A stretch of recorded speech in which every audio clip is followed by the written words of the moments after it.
के results out हो गए हैं। हम आपको बताते हैं कि फिलहाल सीबीएसई के 12th रिजल्ट में क्या रहा।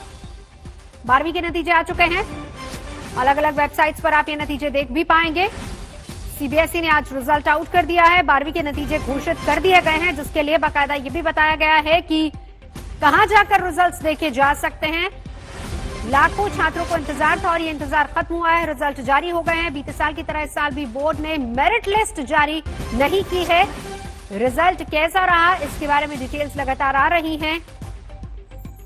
कोरोना के हालातों को देखते हुए सीबीएसई ने इस बार 10वीं और 12वीं की परीक्षाएं कैंसिल कर दी थी। सीधा चलेंगे, कुमार कुणाल मेरे साथ इस वक्त मौजूद है। कुणाल, रिजल्ट आउट हो गए हैं 12वीं के। जी बिल्कुल, और 99.37% जो छात्र हैं जिन्होंने 12वीं की परीक्षा दी थी वो पास घोषित किए हैं।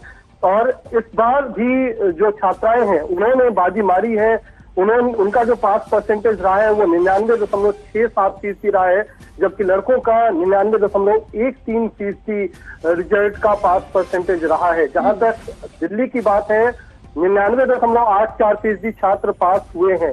तो ये एक बड़ी बात है। फिर से जो लड़कियां हैं उन्होंने लगभग आधा फीसदी ज्यादा बेहतर परफॉर्म किया है लड़कों के मुकाबले। साथ ही साथ जो केंद्रीय विद्यालय है उसके जो परसेंटेज है, पास परसेंटेज, वो 100% रहा है। ये एक बड़ी बात है कि 100% रहा है। और इस बार परीक्षाएं, जैसा आपको पता है, नहीं आयोजित की गई थी। 10वीं, 11वीं और 12वीं के जो इंटरनल मार्क्स थे उसको आधार बना करके इस बार रिजल्ट ये घोषित किए गए हैं। तो ये एक जो अभी जो शुरुआती तौर पर जो नतीजे हमें देखने को मिल रहे हैं उसकी बड़ी बड़ी बातें यही कि लगभग 99.37% रिजल्ट कुल, और छात्राओं ने फिर से जो है छात्रों से बाजी मारी है और लगभग 0.54% रिजल्ट बेहतर रहा है लड़कियों का लड़कों के मुकाबले। बिल्कुल बिल्कुल, कुमार कुणाल लगातार जानकारी दे रहे। देखिए कुमार,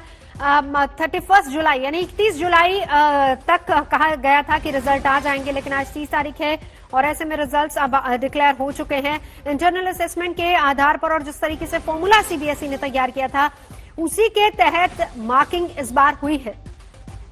बिल्कुल, जो फॉर्मूला डिसाइड किया गया था, कोर्ट में भी दिया गया था कि इस फॉर्मूले के तहत, क्योंकि इस बार सबको पता है कि दूसरी लहर जो थी कोरोना की, उसकी वजह से परीक्षाएं होनी संभव नहीं थी और समय पर रिजल्ट भी देना था। इसीलिए 31 जुलाई की जो समय सीमा है वो भी रखी गई थी, क्योंकि अलग अलग जो यूनिवर्सिटी है वहाँ दाखिला की प्रक्रिया भी शुरू होनी है। तो इन सब चीजों को ध्यान में रखते हुए ये एक पूरी तरह से ट्रांसपेरेंट तरीका अपनाया गया था कि इस पर ही जो छात्र हैं उनका मूल्यांकन होगा, और उसी तरीके से मूल्यांकन किया भी गया है।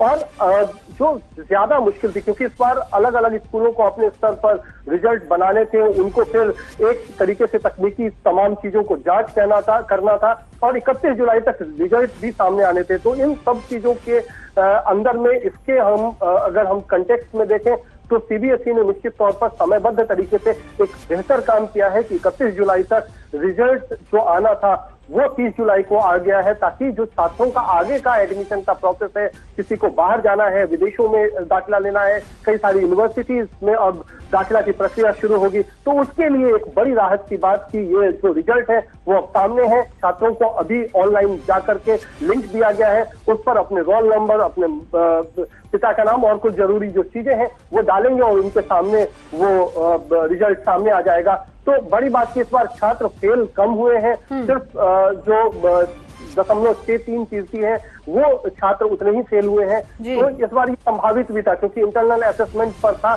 तो उसको